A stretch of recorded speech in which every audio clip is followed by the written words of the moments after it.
مساء الخير، مساكم الله بالنور. اسمي مشعل القرقاوي. لي الشرف اليوم اني اكون معاكم ونتكلم عن وضع القطاع الابداعي في الكويت. انا من الامارات، فممكن اقول حق زملائي في الجلسه قبل البدايه ان التاريخ الثقافي في الكويت هو مش تاريخ فقط للكويت، هو تاريخ الخليج. ويمكن في مواقف وأعمال ولحظات في تاريخ الكويت قد الكويتيين ينظرون إليها أن هي كويتية بحتة، لكن أنا متأكد أن كل الخليجيين كانوا حاضرين في هذه اللحظات. مسلسلات، أغاني، أعمال، مواقف. فيمكن أنا اليوم أقدر أضيف للجلسة أن تكون وجهة نظري من الخارج مش من الداخل، أو نوعا ما مثل ما يقولون عند الباب. ببدأ بعطي انطباع سريع جدا عن المشهد الثقافي في الكويت، وبعدين زملائي يبدأون بنبذة سريعة عن أفكارهم ومواقفهم وتعليقاتهم على هذا المشهد، وبعدين نتمنى أن في وقتنا الضيق والقصير نحاول إلى أكثر حد يكون في حوار ونقاش وليس فقط أطروحات طويلة. في وجهة نظري المتواضعة وانطباعي كشخص تربى في دبي وكان يشوف الكويت مرت في مراحل. كانت في فترة من الفترات هي أحد أهم قادة المشروع العروبي، وبعدين مع نهوض المشروع الإسلامي ووجهة النظر أن العرب بشكل رئيسي خسروا القضية مع إسرائيل لأنهم واجهوها كعرب وليس كمسلمين، كان في صعود المشروع الإسلامي، وكان هذا له تأثير كبير على المشهد الثقافي في الكويت مثل ما كان له تأثير على المنطقة بشكل رئيسي. وطبعا بعدين كان في 1979 ومثلث الأحداث من الثورة في إيران، مسرح أو موقف جهيمان في مكة، وكان أيضا طبعا في أفغانستان. هاي الأمور كلها غيرت الحوار وطبيعة النقاش اللي كان في الخليج. وطبعا الغزو كانت لحظة فارقة في تاريخ الخليج، لكن أكيد بالأخص الكويت. وطبعا مع سقوط الاتحاد السوفيتي صار في نوع من الوضوح في النظام العام، فإحنا في الخليج أصبحنا استهلاكيين بشكل أكبر من بداية التسعينات. وبعدين كان في إحساس أن في نوع من الركود أو نوع من مثل ما يقولون أفلام مقاولات، مسلسلات مقاولات. كان في إحساس أن في ركود في الإنتاج الثقافي في الكويت، أو يمكن كان في فترة ذهبية انتهت. نحن الآن يتخيل لي وأنا أشوف من دبي أن في حركة جديدة. كنا نتناقش في الموضوع هذا أنا والدكتورة أماني، هل هناك قطيعة بين المشهد الثقافي الكويتي الجديد الحالي وبين المشهد السابق، ولا هذا يعتبر امتداد وتجديد للمشهد السابق؟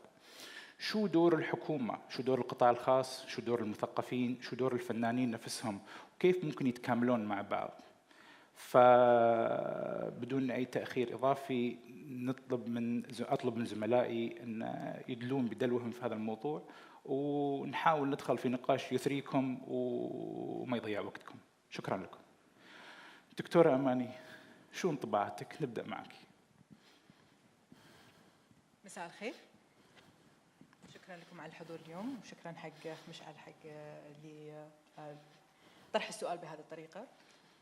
أنا لست سياسية ولست مؤرخة، فبالتالي ولست أحد صناع السياسة أو القرار السياسي، ولكني تعلمت في فلسفة العلوم، فلأطرح الموضوع بطريقة اللي الفلاسفة يتعلمون فيها. هنالك 3 مستويات للحديث. من الممكن نحن نتكلم عن المستوى المجرد جدا المفاهيمي، ما هي الثقافة وما هي الوطن وما هو الامتداد وما هي الهوية وإلى آخره. من الممكن أن يبقى الحوار على هذا المستوى ويكون حوار خلينا نقول فلسفي بعيد عن الواقع. ومن الممكن نتحدث عن المتعين والمشخص والواقعي، ونتكلم عن شنو يقول لنا علم النفس عن نفسية الفنان أو نفسية المبدع أو الجهاز العصبي للإبداع أو إلى آخره، وبالتالي ندخل في تفاصيل، نسوي زوم على الحالة الفردية المتشخصة، وهذا أيضا سيأخذنا إلى حوار طويل في تفاصيله. ولكن أعتقد أن ممكن أن نبقى الحوار في منطقة وسيطة، وهي ما هي شروط الإمكان كما يقول الفلاسفة. شروط الإمكان بمعنى ما هي الشروط التي يجب أن تتوافر حتى يمكن أن يكون هنالك تنمية ثقافية في المجتمع، ومن الممكن أن يكون هنالك تنمية للإبداع بوجه الخصوص في المجتمع، لأن من الممكن بطبيعة الحال أن يكون عندنا ثقافة تكرارية وثقافة تلقينية وثقافة مغلقة إلى أقصى حد. ففي شروط الإمكان من الممكن نتحدث عن شروط الإمكان، الشروط الضرورية والشروط الكافية. لا أعتقد أن أحد وصل إلى مرحلة التي يستطيع أن نقول فيها إحنا نعرف ما هي الشروط الكافية، بمعنى إذا تحققت بالضرورة راح يكون في عندنا إبداع. ما نعرف الشروط هذه بشكل كامل، ولكن على الأقل نعرف ما هي الشروط الضرورية، بمعنى إذا كان عندنا إبداع يجب أن تكون هذه الشروط محققة. وفي هذه الشروط هنالك على الأقل جانبين، جانب المعرفة وجانب القدرة. جانب المعرفة سأتحدث عن 3 تفصيلات فيها. الأولى هي التعليم، الثانية هي التنوع، والثالثة هي المهارة.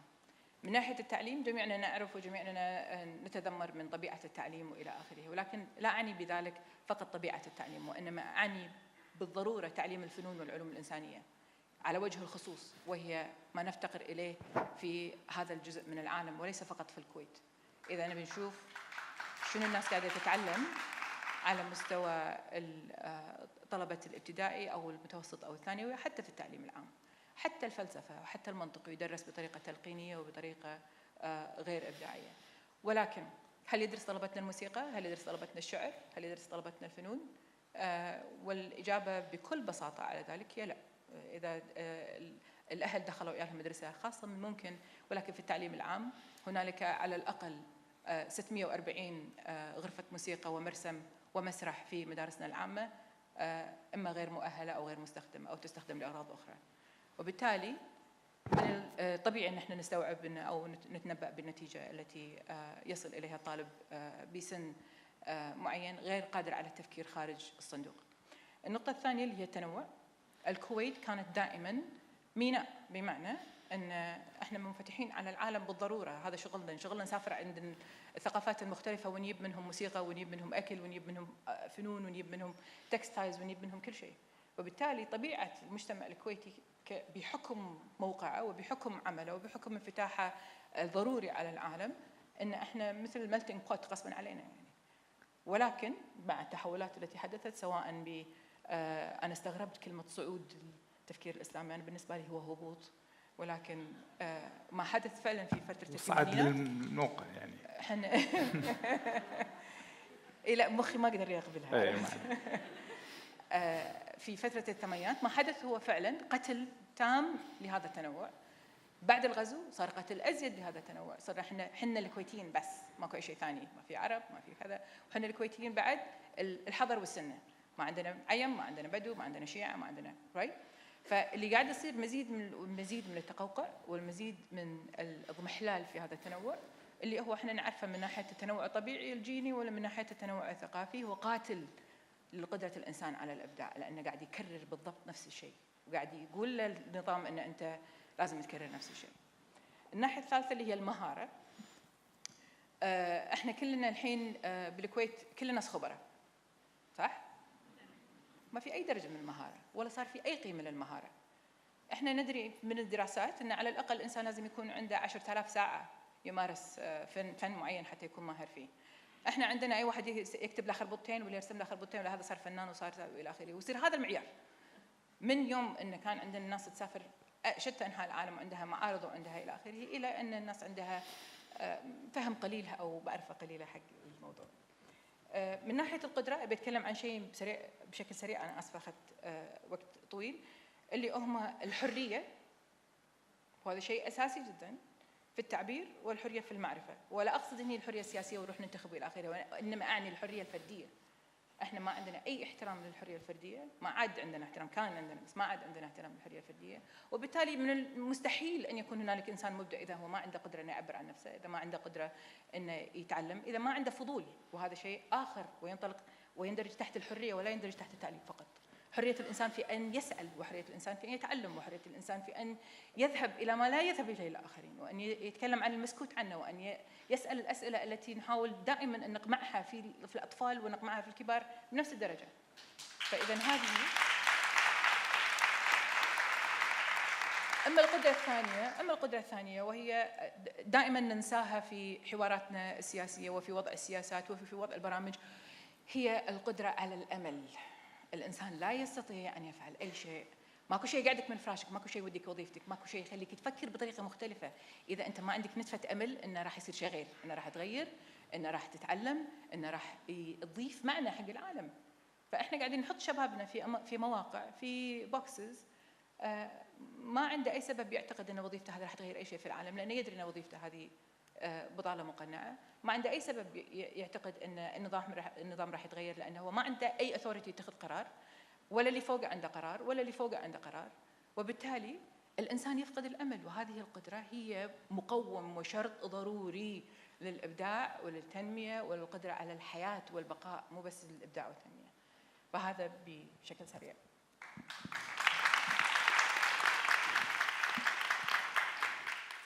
لا دكتور عندك. لا لأن منيرة هي اللي بتمسك الموضوع آخر شيء.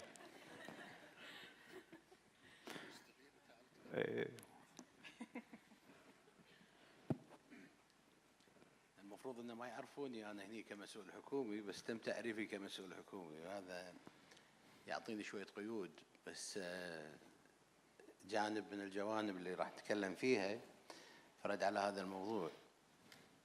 خلوني أبدي في محور كلمة إبداع.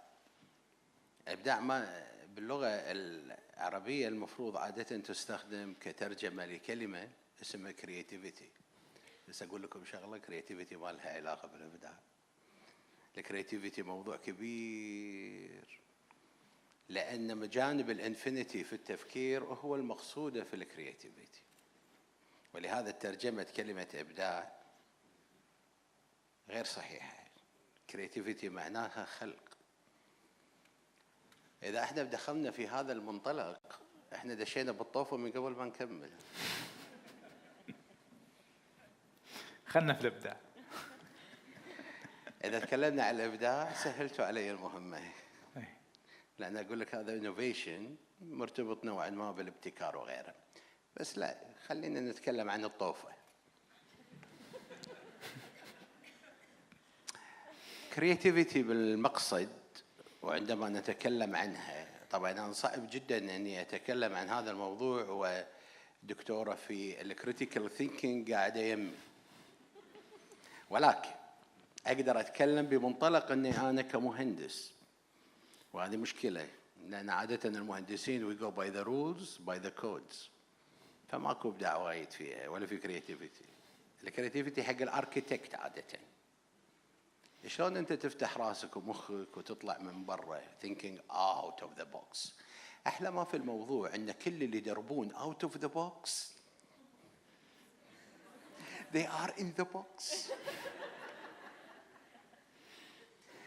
فهذا شو أسوي أنا الحين؟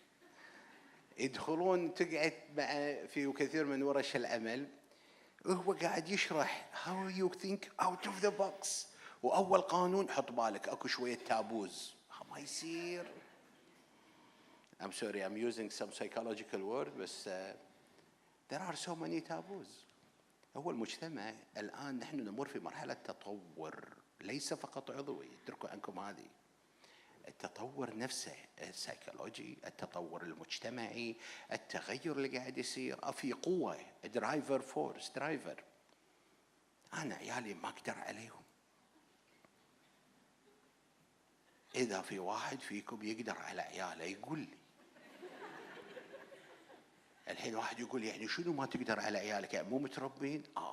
يعني شنو مصطلح تربية عليه مشكلة. أنت تروح بزوارة من زواراتنا العائلية كنت 60 واحد يربي وينتقدون عيالي ان انا معطيهم مساحه من بين قوسين الحريه. دام انه ما يعور he is allowed to ask any question. حطوا بالكم على any question. وفي بعض الاسئله مساكين بس ينسالون يدقون علي تعال بابا احنا ما نبي نقعد تعرضنا. هذا شنو دليل على شنو؟ دليل على ان التركيبه المجتمعيه الاسريه الفكريه العامه هي محجوره اصلا بحجر نوعا ما فكري. البعض يقول لا والله خلي الناس تكون عندها قيود، عندها ضوابط، منطلقات الحريه. انا ما عندي اشكاليه فيما يسمى في الحريات مبنيه على نظام. انت عندك نظام قبلت فيه او ما قبلت، سواء كان هذا النظام ديني غير ديني او نظام متحرر او غير متحرر، بس في نظام امشي عليه. لكن فكرا داخلك ما حد له شغل. لا يمكن ان ينشأ الابداع الحقيقي والتطور والنقله اذا كان داخل الانسان نفسه مقيد. يعني هل انا ادعو الى الاسئله التي قد يظن البعض بانها بين قوسين محرمه؟ في كتاب جدا رائع اسمه Forbidden Knowledge يتكلم شنو ما هي المعرفه المحرمه او الممنوعه، من الذي وضع تحريمها ومن الذي منعها. انا لاحظت ان في قراءه سريعه للتاريخ بأن معظم الذين أتوا بالتغيير في العالم هم متحررين فكريا عن الواقع اللي هم فيه، ولهذا لم يحدث أي راديكال تشينج في داخل أي مرحلة من مراحل إلا أن يكون الشخص الذي قام بالتحريك أصلا هو فكر out of the box بالنسبة حق الموجودين. إذن الكرياتيفيتي هو عبارة عن طاقة بشرية. أنا ما أبي أقول الكلمة المعروفة، شو يسمون هذه مالت ستار وور ذا فورس؟ ذا فورس، ذا نيتشر، let the force be with you. هذا الفورس اللي within you need to be with you. هذه الكرياتيفيتي. لهذا القواعد الفكرية الجديدة اللي غيرت منهجية الفكر في العالم، لما نشوف نظريات كوبرنيكوس، نطلع على جاليليو، تشوف نيوتن، ونطلع على اللي بعده اينشتاين، تشوف ستيفن هوكينز طالع السترينج ثيوري. الحين ندخل الى شغله. انا عندي واحده من بناتي سالتني سؤال فيري نايس، قالت لي if atom is 99% space والatoms make an atoms make a molecule make a body, so we are still 99% space. قلت لها بابا let the force be with you. دكتور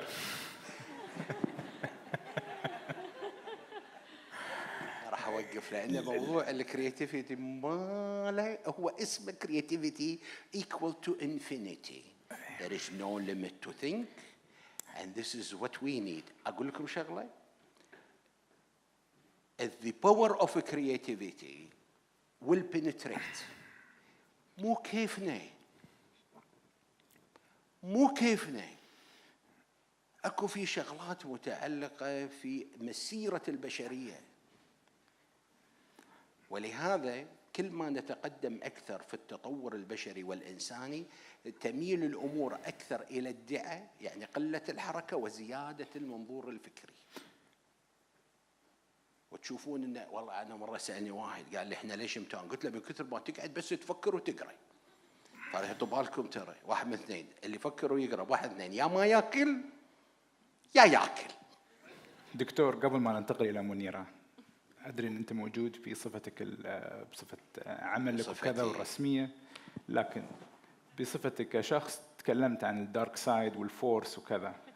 ممكن نرجع من الكون إلى الكويت 30 ثانية وبعدين وكأنه يعني الكويت مو جزء من الكون. ترى إحنا الطاقة الكونية كلها عندنا هنا.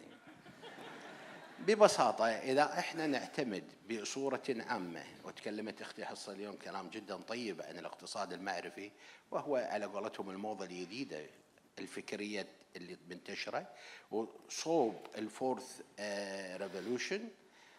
ما يمكن تحقيق أي خطوات في هذا الاتجاه ما لم يكن لدينا change of mind set يؤدي إلى change of culture يمكن سياسات الخطة الإنمائية لدولة الكويت اللي تتوجه إلى الاقتصاد المعرفي، وذلك يتم بتحولات في بعض هذه السياسات.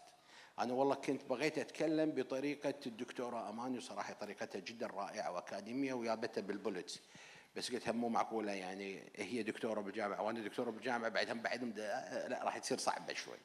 خلوني أعمل شرح بسيط لما ذكرته لأنه لا علاقة بالسياسات الخاصة. بسرعة لو سمحت. وقفني. وقف. ترى على فكرة إحنا البانل مالتنا قبل الأخ البرازيلي يتحكى ترى. فأنا ودي على عجالة، هناك مجموعة من سياسات الخطة مطروحة من ضمن ركيزة تسمى ركيزة رأس المال البشري. لما تطالع أنت رأس المال البشري لا يمكن أن ينمو من غير خط واحد، سياسة تتعلق ليس في منظور التعليم وليس بمنظور البيئة الابتكارية، ولكن في موضوع مهم جدا وهو خلق الهمة، وهذا موضوع اجتماعي. وشكرا.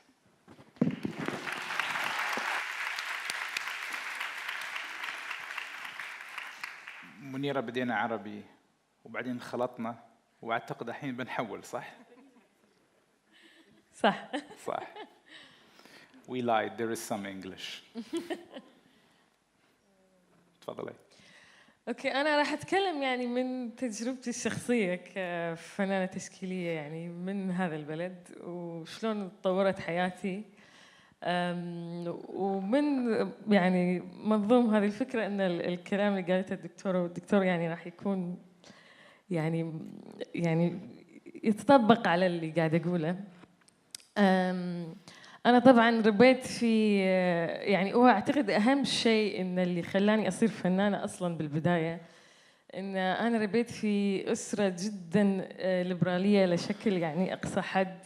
يعني أمي فنانة ثريا البقسمي وأبوي محمد القديري، يعني they are very liberal people، وهذا الشيء يعني أعتقد خارج من النطاق الطبيعي في الكويت. يعني إحنا كان كله معارض وسفراء ويعني ناس وأجانب وهذا، فكان يعني أنا أحس إن طفولتي بالكويت كانت فريك شوية، يعني إحنا كنا شوية ميوتنتس غير عن باقي المجتمع، وهذا كان شيء جدا يعني دفعني يعني الاتجاه الفني طبعا، وكان الفن موجود في حياتنا يعني. بس فترة الحرب أثرت فيني، أنا كان عمري 7 سنين وعشنا كل الفترة، وطبعا حسيت إن في أشياء غير طبيعية يمكن بالكويت، وكأن أحد سحب من تحت ريولك الزولية اللي كانت موجودة و everything is chaos يعني. فكان هذا الشيء وايد أثر في حياتي طبعا يعني كإنسانة يعني بكل معايير الكلمة. وبعدين صرت أحس إن أنا أبي أهرب إلى مكان آخر، إلى يعني عالم آخر، إلى ثقافة أخرى، بس عشان أبي أتعرف على شيء يعني ممكن يغيرني ويعني هذا. فصرت مهووسة بالجابانيز كارتونز الأنمي وهذا، خاصة اللي كان مترجم مدبلج للغة العربية. وقررت أبي أروح اليابان، ولحسن الحظ ذاك الوقت كان في بعثة من الحكومة للدراسة اللغة اليابانية في اليابان.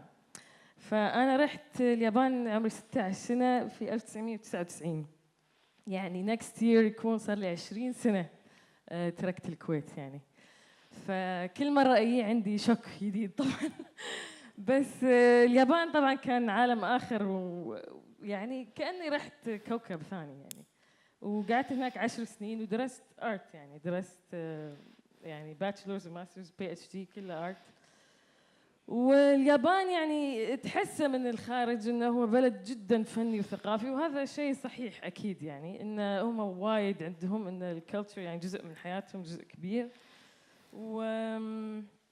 والناس يعني ثقافه يعني مثل الاكسجين بالنسبه لهم.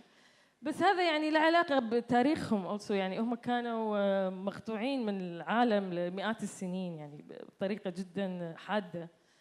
فكان يعني التقوقع اللي تتكلم عنه الدكتورة كان موجود بطريقة جدا يعني صعبة، يعني إنه ما في اختلاط مع العالم الخارجي، فكان يعني حتى لازم إنه يخترعون new ways of entertaining themselves also. أنا أعتقد يعني. وللأسف يعني اليابان تفتحت في بداية القرن العشرين، بس بعد هذا التقوقع جدا موجود. للأسف يعني أكثرية الشعب الياباني ما يتكلم لغة غير الياباني، فهذا يعني يحد على معرفتهم للعالم الخارجي جدا. فيعني أنا كنت حتى هناك كنت أحس كأني مخلوق فضائي، يعني حتى لو أنا أتكلم ياباني بطلاقة وكل هذا، بس يعني يحسون كأني جاية من عالم آخر. وهذا كان يعني في أوقات جميل وفي أوقات غير جميل. بس أنا الشيء اللي صراحة يعني شوية كرهني باليابان بعد 10 سنين، لأن أنت يعني تبتدي بعد فترة تشوف حقيقة المجتمع والدارك سايد ماله كله يعني. وللأسف اليابان في داركنس لا يعني لا أقصى حد. يعني أنتم ما تتخيلونه من برا، بس من داخل موجود. هو يعني النظام الرأسمالي الياباني جدا جدا يعني قاسي. يعني أنت كإنسان وكفنان وايد صعب تعيش خارج هذا النطاق. يعني أهلك يتبرون منك إذا ما تدخل شركة. يعني أنت تعتبر إنه خلاص مثلنا يعني أي إنسان فاشل يعني. للأسف. فهذا كان شيء جدا قاسي، وأنا من الكويت يعني. فبعد 10 سنين حسيت إن أنا ما لازم أقعد في هالمكان، أنا يعني ممكن أرجع الكويت أسوي شيء في المجتمع، يعني أجيب معرفتي يعني التعليم كله اللي تعلمته وأطبقه في دولة الكويت. ورجعت الكويت في 2010. وللأسف يعني كان في يعني obstacle ورا obstacle ورا obstacle. يعني حاولت في كل المجالات، في كل يعني من الحكومة إلى القطاع الخاص إلى الجامعة إلى كل شيء إن أسوي something different. بس ذاك الوقت يعني صراحة أحس كان مثل ما قلت في ركود يعني نوعا ما. أحس يمكن كانت قبل الديجيتال ريفولوشن اللي صارت هني. فبعد كم شهر تركت الكويت مرة ثانية لأجد طريقي في أماكن ثانية مثل بيروت وأمستردام. الحين رحت بيروت. يعني هو لبنان بلد يعني تحسه مثل ما يقولون نوعا ما failed state يعني. ساعات ماكو كهرباء وماكو ماي ويعني حروب صغيرة وانفجارات وكل هذا، بس الساحة الثقافية ماشية. لأن ما يعني تحس إن الناس من نفسهم يبي يسوون شيء. كل يوم في مسرحية، كل يوم في محاضرة، كل يوم في معرض. يعني there's too many events going on لدرجة أنه ما تقدر تلحق يعني. فهذا الشيء كان يعني أنا انصدمت، يعني ما كنت أدري إن هذا الشيء موجود في العالم العربي، مع أنه بكل معايير الكلمة يعني البلد فاشل يعني سياسيا للأسف واقتصاديا. بس الثقافة يعني أنا أحسها إنه يعني هو ممكن يكون تقول أكثر مكان متقدم في العالم العربي. بس يمكن الازدهار هذا ثقافيا لأن ما في دعم حكومي أو مادي أو هذا، فالناس من نفسهم they decide to be creative and يعني they do their own thing يعني. فهذا الشيء كان جدا يعني محمس لي أنا.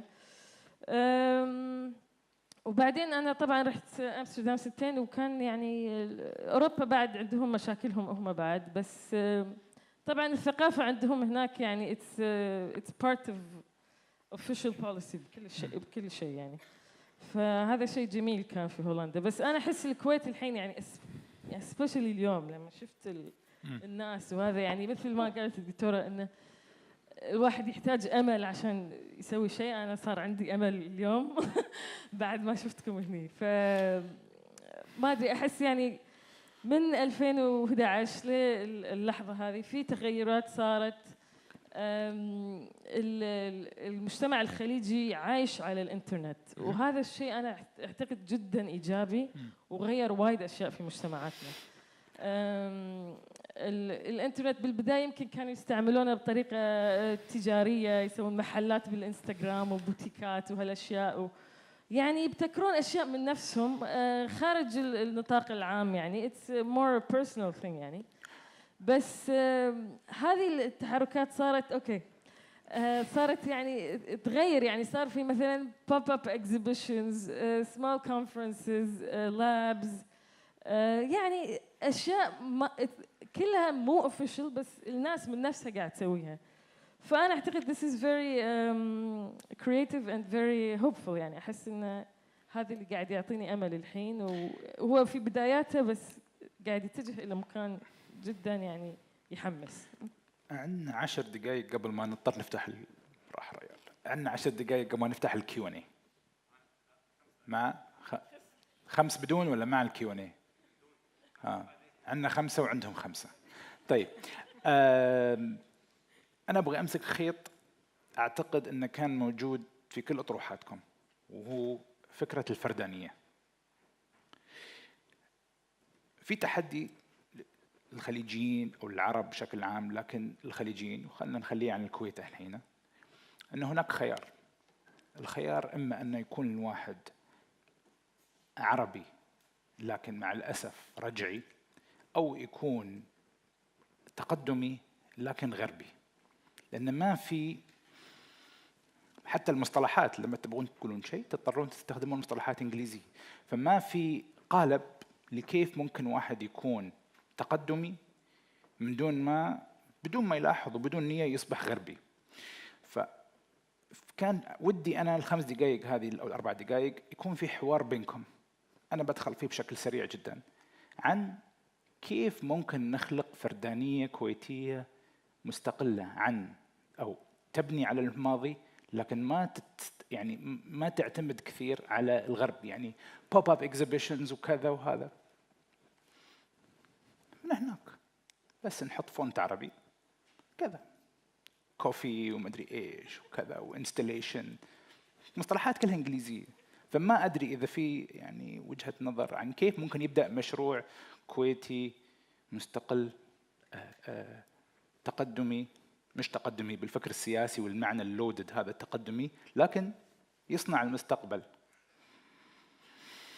حوار مش اطروحات اذا قدرتوا. 3 دقائق. This is on. So الموضوع صعب إنه يصير حوار ب5 دقائق بدون أطروحات، لأن أنت قاعد تسأل سؤال مباشر، شنو الايديولوجي ذات وي نيد. جماعة دافعين تذكرت لازم اطلع جيمة القعدة أنا. لازم اسال سؤال مفيد. لا بس الفكرة إنه أعتقد السؤال في مكانه. يعني إحنا عندنا أزمة هوية، وهذا شيء واضح جدا. يعني إحنا جيلنا بالذات اللي هم الحين بالخمسينات والستينات يدرون إن علاقتهم بعيالهم أو الجنريشن الجاب بينهم وبين عيالهم عمرها 200 سنة. لأن جيلنا عنده مثل ما الجيل اللي قبلنا عنده قبل النفط وعقب النفط، إحنا عندنا قبل الغزو وعقب الغزو. There was a crisis and there was no process of healing. and هذا شيء ما حد يقدر ينكره بالكويت. الكوست أو الثمن اللي إحنا قاعد ندفعه اليوم إن عيالنا عندهم أزمة هوية، والجيل هذا كله عنده أزمة هوية. هو ما يدري هو كويتي ولا عربي ولا international citizen ولا the cool dudes ولا the millennials ولا what they are.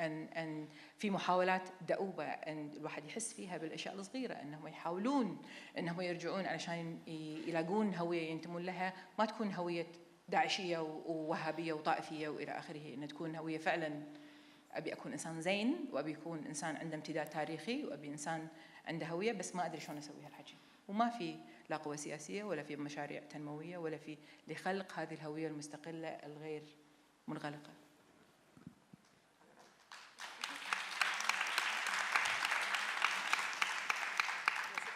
أعتقد تشخيص في محله، وكثير ناس ممكن في دول أخرى في الخليج أو دول عربية يتفقون مع هذا الشيء. بس لو نظل في الكويت، أنا أعتبر يعني نفسي alien خلاص في كل مكان أروح له في حياتي، ما حد يتقبلني. أنا غير يمكن مو كويتية مو يابانية. بس شو لازم يصير على حسب ما تكونين alien؟ ما أعتقد إن الحين في عالمنا هذا في هذه اللحظة إن واحد عنده هوية pure. خلاص إحنا يعني لغة الإنترنت هي اللغة الإنجليزية للأسف، بس هذا الواقع. وإذا الناس يستعملون هذا التول في حياتهم طول الوقت 24 ساعة راح يتكلمون لغته. أنا ما أدري إذا يعني الجلوباليزيشن شيء سيء، بس هذا الواقع اللي إحنا نعيش فيه. وتشوف مثل ما قالت الدكتورة، يعني الأهل بالكويت يتكلمون عربي وعيالهم بس يتكلمون إنجليزي ساعات، يعني حتى ما يعرفون يعني يمكن 5 كلمات بالعربي. تشوف يعني كيدز عمرهم 3 هل سنين. ممكن نتخيل انه ممكن يكون في هويه كويتيه حداثيه بدون اللغه العربيه؟ ممكن يعني هل الكويتي لما يتكلم انجليزي هل اصبح امريكي ولا ممكن يحافظ على كويتيته؟ انا اعتقد ان اللغه الانجليزيه طلعت من جغرافيتها اللي هي الامريكا ويعني انجلترا وهذا، وصارت لغه العالم يعني. معنى هذا أنه مش شرط ان اللغه هي خلاص اذا كل حد يتكلم انجليزي ما في امل انه يكون في هويه. ادري، بس بنفس الوقت يعني هذا الاتجاه يعني اللي قاعد اشوفه. انا بعد يعني حزينه على الموضوع، يعني لما اشوف يا هال ما يعرفون يتكلمون عربي، يا هال كويتيين، احس انه يعني بعد 10 سنين ايش راح يصير؟ يعني شنو اتصالنا في الماضي بالذات بهويتنا بثقافتنا. ما ادري، انا كفنانه دائما احاول اطرح مواضيع مختلفه لها علاقه مثلا بالاقتصاد، ومثلا بالبترول هو نفسه ككاركتر في قصه، عشان نحاول نخلق علاقه بين اللي ما كان قبل واللي بعد. بس ما ادري، احنا عايشين في هذه اللحظه اللي كل شيء قاعد يتغير و everything is shifting يعني. لا اطلع لي بحل ابداعي، سوي تصويت اذا يبون ربع ساعه نكمل. ممكن الجمهور يضحي باسئلته والحوار هذا يستمر. ما ادري، هذا وقتهم. لا ما يصير، احنا معنا ما يرضى في قانون. تفضل. لا يبدو ان في سوبريم ليدر. نعم.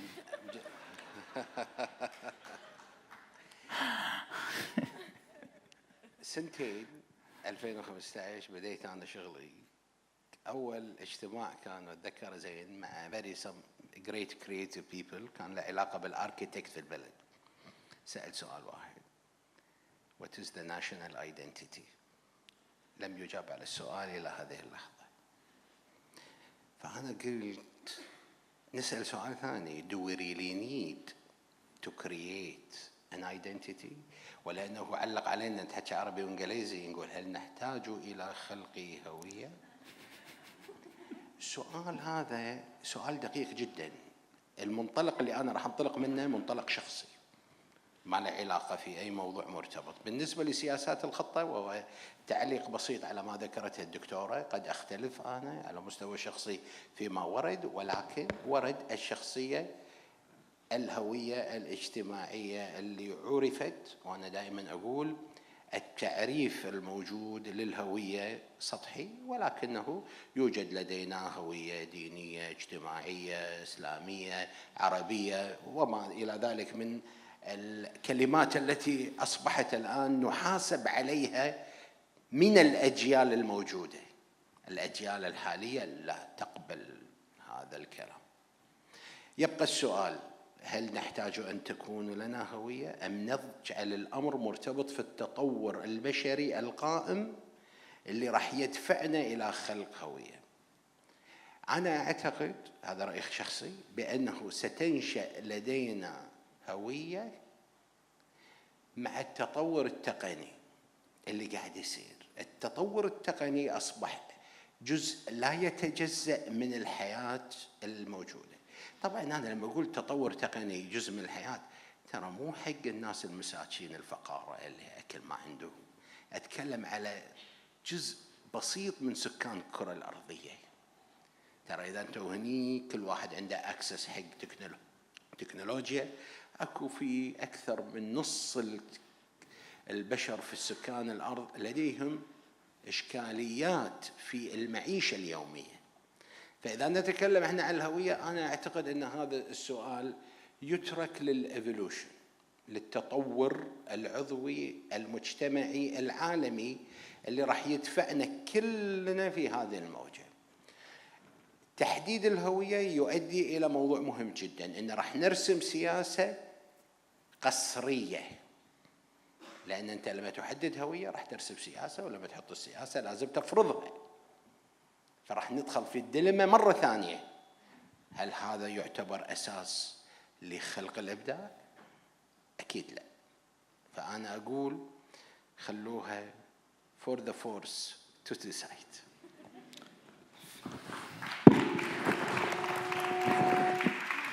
راح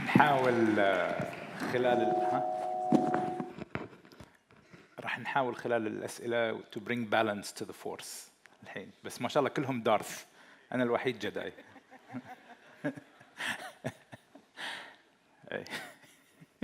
تاتوين.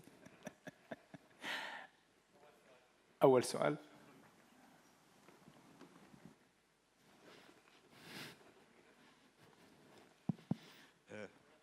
شكرا على هذا الطرح، صراحة من زمان ما سمعنا طرح بهذا المستوى عن هذا الموضوع. سؤالي أحب أوجهه للدكتورة أماني والدكتور خالد بحكم خبرتهم المؤسسية، وهو يتعلق بدور المؤسسات في بسط أسس الإبداع.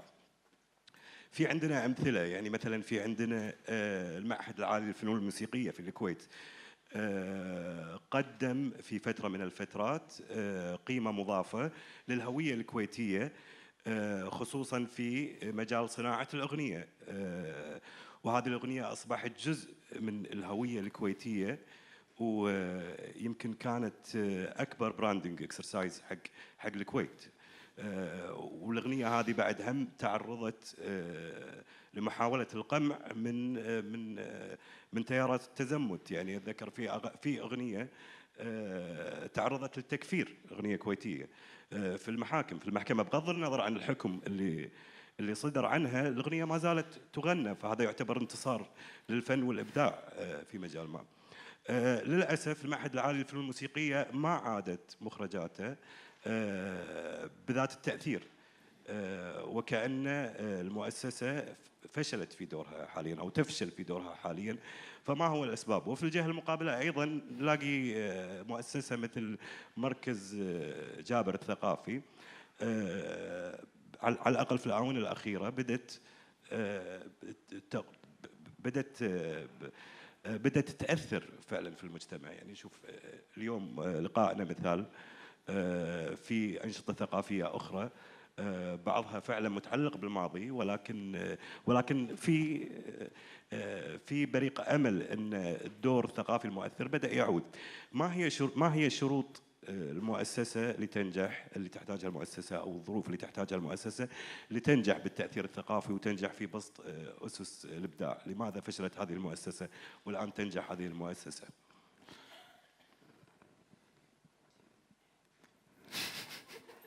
معهد العالي، علشان يصير عندك معهد عالي للموسيقى لازم يكون عندك طالب تعلم موسيقى من يوم هو صغير وطلع صح. فوقتها كان عندنا جزء الزامي من التعليم انك تتعلم موسيقى. الاكسبوجر مال الطفل العادي، ما اتكلم عن privileged kids اللي يروحون برايفت سكولز ويروحون شو اسمه وان دايركشن وما ادري شنو. I'm not talking about those. أنا قاعد أتكلم عن الافريج بيرسون بالكويت كان يدخل حصة موسيقى ويتعلم ويغني وغصبا عليه، وحتى إذا صوته مو حلو، ويتعلم مقامات عربية ويتعلم هذا. ما حد كان يقول له لا ترى هي نشيدة مو أغنية لأن أغنية حرام. ما حد كان يقول له هذه أوتار الشيطان. ما حد كان يقول له إن ترى إذا جست العود ما يصير تدخل مسجد. ما حد كان يقول كذي. كنا نغني تراتيل وكنا نغني هذا وكنا ندخل حصة القرآن نجود. ما له علاقة، ما كان أكو هالدايكاتومي. لما جت الثمانينات اللي صار إنه كان صعب على الناس إنها تدخل المعهد أساساً، لأن أكو حد يسوي جلسات إرشادية حق الضالين اللي بيدخلون حق هالمجال هذا. وفعلاً إحنا نشوف الهبوط التام اللي صار فيه. كان عندك ناس تتعلم موسيقى غربية، تتعلم ثيوري، تتعلم هذا. عندنا راشد حسين، عندنا عبد الله ضليع، عندنا ناس نفتخر فيهم، عندنا عامر جعفر، عندنا ناس تعلمت وصارت لها فرص انها تشتغل في كونسرفاتوارز برا الكويت. عندنا مؤلفين للاغنيه الشعبيه، عندنا شعراء، عندنا مغنيين الى اخره. هذا كله اختفى، صار اندر جراوند. صارت الناس ما تعرف الا السمرات والقعدات اللي ما شلون صايره والكلام المزين والثقافه الهابطه هذه كلها. اختفت الثقافه الموسيقيه لان التعليم العام دروبت ذا سبجكت، لأن أنت سمحت حق قوة أن هي تقتل قدرة الإنسان على الفن الراقي، الفن النظيف، الفن الوطني، الفن اللي يحاول أن يطور في التراث، اللي يستعيد التراث، اللي يستمر بالهوية. فالوضع الطبيعي انه ما عندك ماتيريال حق المعهد العالي. مع ذلك وايد زين انه مستمر. اعتقد ان هذا بحد ذاته انتصار. يعطيكم العافية. سؤالي للدكتورة أماني هني فوق. دكتورة، أظن ذكرتي أهم نقطة ممكن نسمعها خلال هذه السنة كلها، هي نقطة التقوقع أو الانعزال الثقافي والانعزال الاجتماعي. من نشأة الدولة إلى اليوم، ويمكن إلى بعد 10 سنوات أو 100 سنة قدام، إحنا أرض خصبة لتقابل الثقافات. إحنا نشأنا وكان في وافدين، وكان في من كل بقاع العالم عندنا ناس، عندنا ثقافات، لكن كانت وما زالت في انعزال ممنهج وممارس، سواء من الكويتيين بين بعضهم أو من الوافدين. يعني عادي تعيش عمر كامل أنت ما عندك صديق من جنسية معينة هي موجودة في الكويت بمئات الآلاف. هذا التقوقع والانعزال خلى وايد صعب أي فئة تتقبل أي فكرة جديدة. and they get real defensive whenever they hear أي شيء جديد.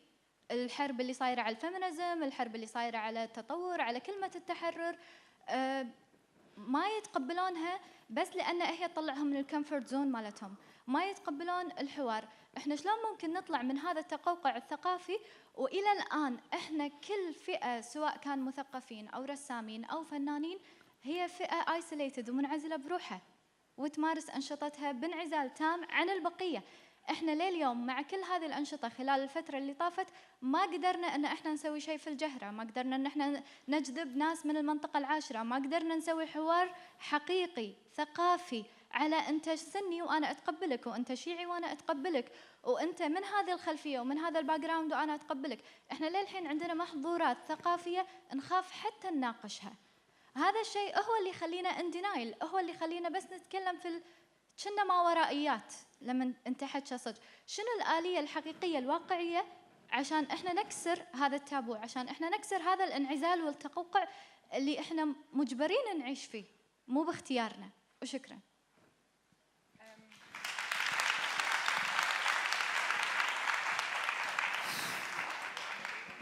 اكو اشياء اللي هي مفروضه على الواحد انه هو يعيش فيها بطريقه معينه، اكو اشياء خلينا نقول structural بالطريقه اللي التعليم المناطق محطوطه فيها، على الطريقه اللي يسمح حق مجموعات الاجتماعيه انها تتفاعل ولا لا، القوانين الاقامه والهجره وما الى ذلك. يس، فاكو اشياء انت ما تقدرين تغيرينها اليوم او الحين او بقرار، لكن جزء من سؤالك وجاوب على نفسه. انت تدرين ان اكو اكسكلوسيفيتي حق حضري سني داخل الدائره الرابع صح؟ هذه المجموعه اللي انتراكت ويا بعضها البعض. المناطق البدو بروحهم، مناطق الشيعة بروحهم، مناطق رايت. فاحنا ندري ان الموضوع مقسم بهذه الطريقه. شنو الاكتيفيتيز اللي انتم سويتوها يو از ان individual ويو از ا جروب تو بريك هالحواجز هذه؟ لازم يصير اكو افورت متعمد انه يكسر الحواجز هذه. اذا ما صار اكو خطه deliberate انه تكسر هالحواجز هذه ما راح تصير. It's not gonna happen. إذا هالجيل هذا ما يسويها، جيلنا ما راح يسويها. فيعني the solution is not gonna come from the sky. It's not gonna come من قرار سياسي. It has to happen at the individual level. أنت شلون تعيشين حياتك؟ أنت شو تسوين بحياتك عشان هالإنكلوسيفيتي هذه تتحقق؟ أنت شو تسوين علشان في مؤسستك عشان تكسرين هالحواجز هذه؟ عشان تكونين جريئة. طبعاً الناس راح تقول لك لا ما يصير وإلى آخره. لازم الواحد يكون شجاع. إذا الإنسان عنده مشروع لازم يكون شجاع ويدافع عن هالمشروع. فإذا أنت تدافعين عن gender equality, you have to be brave about it and take the heat. إذا أنت قاعدة تدافعين عن inclusivity, you have to take the heat. وهذا اللي مفقود، الشجاعة هذه في وجه الكثرة مو موجودة عندنا، وهذا شيء لازم الجيل يتعلمه. مع الأسف إحنا يمكن ما أعطيناكم good role models، جيلنا شوية خواف، لكن this generation doesn't have a reason to be afraid. فأنتم المفروض يعني ما عندي حل سحري. هذا بالمقاومة بالتخطيط بالشجاعة بأن الواحد هو يفرض نموذج كشخص على الآخرين. it works. يعني إذا عدد كافي من الناس قرروا أنهم يمشون حياتهم بهالطريقة it works.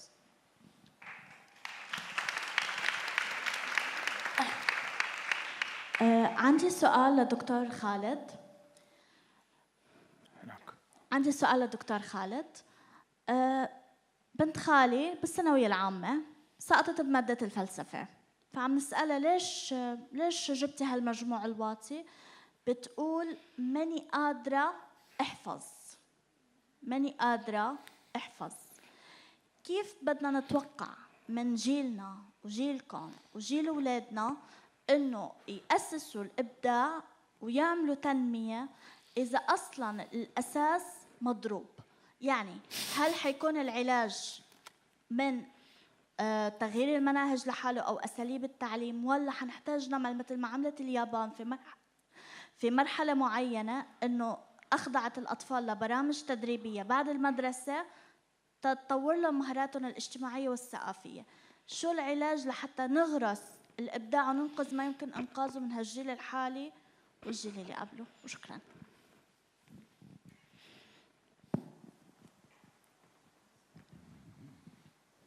اكو جوابين للسؤال. في جواب دبلوماسي من مسؤول وفي جواب مني انا. اخذي مني انا اول، بس هذا ليس للنشر. نفجر وزارة التربية.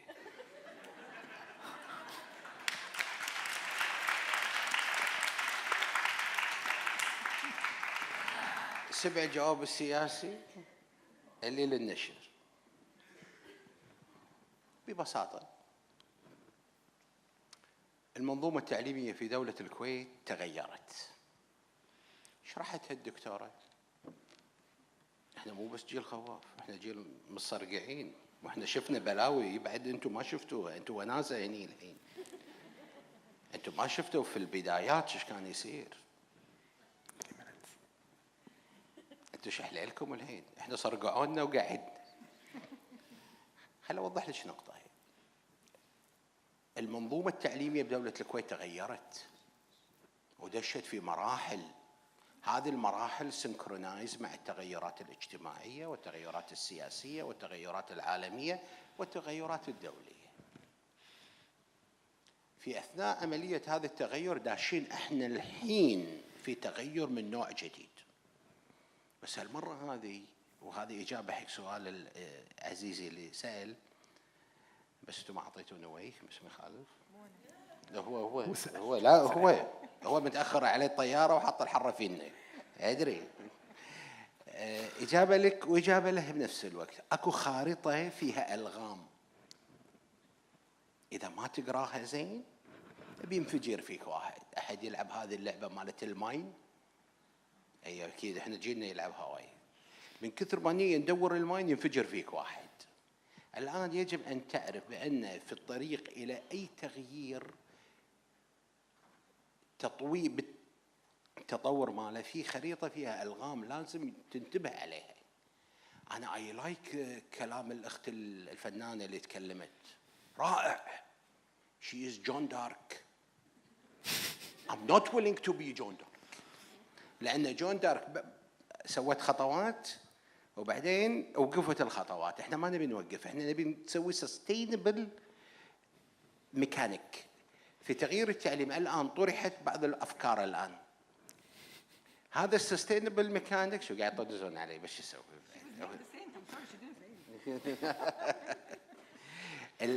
الميكانيك اللي قاعد نستخدمه الحين. نقول يا جماعه ترى هذا صار فشل، مؤشراتنا تعبانه، طيحتوا حظنا قدام الاوادم، عندي عذر. So there is a motivation for a new policy. وفي مقاومة. احنا لما نناقش هذه السياسة في لجنة التنمية البشرية المجلس الأعلى، لما نناقشها مع قيادية وزارة التربية، بدأ الآن أجواء تسمعينها حتى بالجرايد أن يوجد لدينا مؤشرات منخفضة، لازم نبحث عملية تغيير المنظومة التعليمية. هذا الحكي ما كان يدور قبل. بدأ الكلام يدور. هذا وحده identifying major problems. لما جينا شفنا بعض الميجر بروبلمز، اكو واحده منهم السيلبس، الثانيه منهم المعلم، الثالثه منهم هاو دو يو مانج ات، الادمنستريشن. زين في ميكانيك لكل واحد في هذا. مثلا معلم، الميكانيك المستخدم الان لايسننج اوف تيتشر. انا بس اقولها بعمري، تعرفين شو اقصد؟ بس once you tell people we need a teacher license, they said how this is not acceptable. أنا teacher شلون يو لايسن مي؟ زين اوكي خلاص انا اسف. Let's find a better way to do it. انت قاعد تربي اجيال. How do we make sure؟ قال انا عندي bachelor of education. تكلمني. قلت له هذا is not enough. You need to go for licensing. هذا واحد من الميكانيك. ميكانيك ثاني السيلبس now they go to a new type of syllabus called STEM. STEM with more focus on science and technology and critical thinking. على الأقل بحدود الكونسترين. Good. That's a very good start. المانجمنت الحين في توجهات وكلام وايد on the privatization of management. طبعا هذه عليها مقاومة شديدة. الآن هذه الميكانكس موجودة. قبل كان you cannot talk about it. الحين لأن المؤشرات ضعيفة we need to talk about it. لأن أنا رايح fourth revolution. هذا الفورث industrial revolution you cannot catch up. من مثل ما قلتي من غير ما نحدد هذا الميكانيك. هذه على السريع. أما الحديث يطول. It's an integrated approach for reforming the education system. You cannot do it إلا لما تغير المايند سيت. وهذا ياخذ وقته وحاصله. كلمة من دكتورة أماني، كلمة من الأخت الفنانة، كلمة منك، كلمة من أخوي، كلمة من فلان، كلمة. You create what we call critical mass. بس يصير الكريتيكال ماس change become natural. critical mass is not existing yet. حطي بالك يبا مو تروحين أي محافظة ديري بالك يصير فيك ما يصير باكر تقولين أنتم مخكم مسكر. قاعد أقول لك it's a land of minds. You have to deal with it properly. And this is where creativity comes in. You need to be very creative to induce changes in dangerous environment. وقاعد يكح أنا بوقف.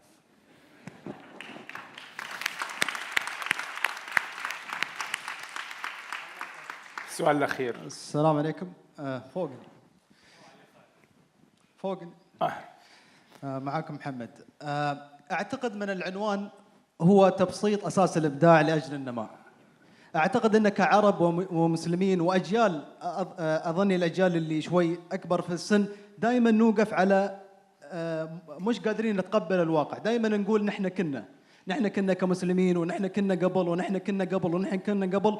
وهذا الشيء يدفع الأجيال الجديدة أن تكون أكثر من عزلة عنه. دائما نحن نخليهم ينعزلون عنه لأن دائما نقول نحن كنا واليوم الأمور مش مثل ما كانت وعندنا مشاكل وعندنا كذا، ولكن ما نعطيهم حلول.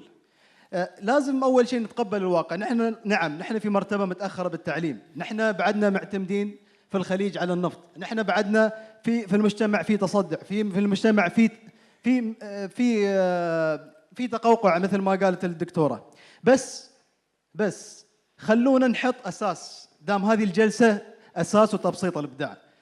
وبما أنكم خبرات خبرات، أتمنى كل واحد منكم يطرح حل بسيط أو خطوة بسيطة ملموسة. لا تعطوني كلام عام. نحن نحتاج نبغى خطوة بسيطة ملموسة. يمكن الشباب اللي موجودين هني، وأظني كل الشباب اللي حاضرين هني يبون يلقون حل، يبون مثل ما قال الأستاذ خيط أو بداية أو شمعة ممكن تحرك. ممكن من الحلول يا دكتور تكون منصة للحوار، مناقشة الكلام اللي غير مجلس الأمة، حوار بين الشباب. ممكن تكون مجلس للشباب أو مجلس للشباب يناقش مع الوزارة تغيير التعليم.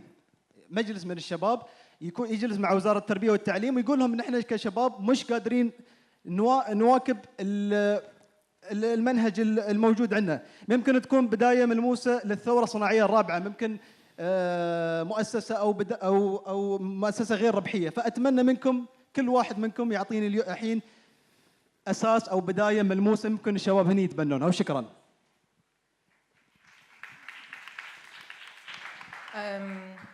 ما أحب أكون من المدعين. لو كان عندي حل كان سويته. أنا بديت كلامي في إن إحنا نتكلم بالمنطق الوسط بين المتعين الكونكريت وبين المجرد الابسولوت ابستراكت. اكو شروط للامكان، وشروط الامكان هذه غير متحققه.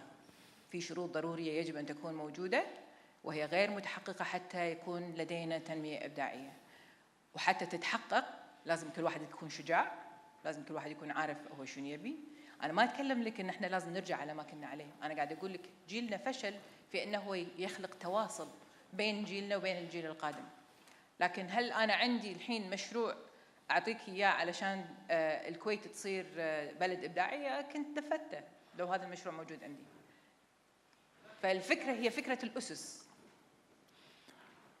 لكن يا دكتوره كبدايه لازم ما نقدر نقول هالكلام اذا شي كل واحد منا اليوم بيجلس وما بيسوي شيء. لازم تعطينا انت، لازم تكونين يعني نبغى منك خطوه بسيطه. ما نقدر نقول خلاص انت شي تغلقين الباب لتبسيط اساس الابداع. دكتوره انت شي تقولي لي نحن ما نقدر نبدع، لا لازم تعطيني بدايه، لازم نبدع، لازم نسوي شيء. ما اعتقد قاعد تسمعني اخوي، انا ما قاعد اقول لك لازم ما تبدع، انا قاعد اقول لك من الخطا ان انت تي حقي الجيل اللي انا قاعد اقول لك هو سبب المشكله وتقول له تعال عطني حل سحري، لان انا ما عندي حل سحري حقك. انا قاعد اقول لك الجيل القادم، الوجوه الطيبه اللي موجوده هني، الناس اللي سوت نقاط من ولا شيء وسوتها الى منتدى الكل ينتظره.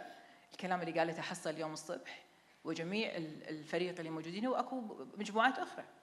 إذا تتكلم عن إنجاز، إذا تتكلم عن الجمعيات الشركات الغير ربحية اللي قاعدة تطلع مثل الورد بكل مكان، كل هذول. كم عمر نقاط؟ أنا أتذكر 2009. I think 2009 9 سنين. فالفكرة هي أن أنت يجب أن يكون لدى الجيل نفسه ثقة بقدراته هو، لا يعتمد علينا احنا ما راح نعطيك حل. احنا لو كان عندنا حل كنا سويناه، كان انقذناكم من اللي انتم فيه. فأنت تتكلم عن المسؤولية الفردية لكل واحد فيكم. ماكو أي شيء ترى حينقذك منها، هذا موضوع أنا ما أقدر أساعدك فيه. لكن هل هنالك مشاريع معينة في مجالات معينة؟ أوف كورس أكو، في التعليم وفي الصحة وفي صنع السياسات وكل واحد فينا في مؤسسته قاعد يحاول كثر ما يقدر وفقا للمهمة أو المشن أو الرؤية لهذه المؤسسة أنه يحققها. لكن هل أنا أعطيك رؤية حقك أنت ولا حق فنان في مجال معين ولا حق موسيقي ولا حق؟ دكتورة إذا يمكن سؤالي ما كان واضح، أنا بس بغيت بداية، ما بغيت حل سحري، بغيت بداية بسيطة أو خطوة بسيطة مثل ما قلتي، نقاط هي خطوة من الخطوات. شكرا. عندي شكرا. دكتور خالد. ما هو طلب من كل واحد فينا بس وسع صدرك أخوي، أدري الشباب وايد حارين. زين، شوف أخوي، أقول لك شغلة واضحة جدا متعلقة بما يسمى بالثقافة المتعمقة والثقافة السطحية. احنا نريد علشان تستطيع تحقيق سياسات فكرية التغييرية لازم يكون عندك كريتيكال ماس، كتلة حرجة اجتماعية تتقبل فكر معين. رأيي الخاص، رأي خالد، more book clubs will do the job. لأن دائما الصالونات الفكرية اللي يصير فيها تبادل في القراءات تعزز حجم الثقافة. يبدأ بهذا المنهج سيؤثر مستقبلا في خلق كتلة حرجة. هذا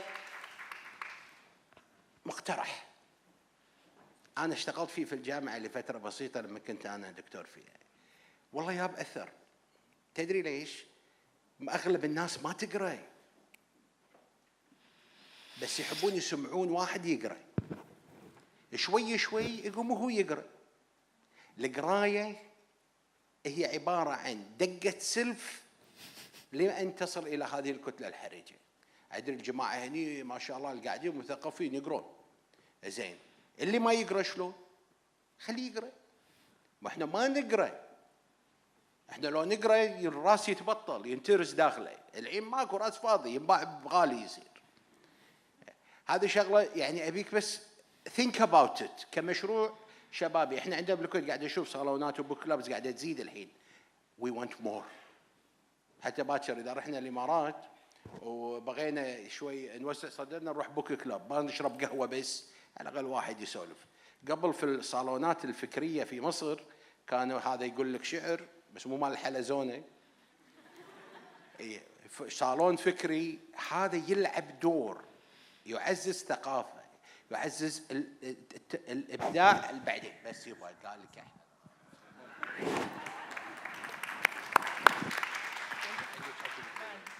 اوكي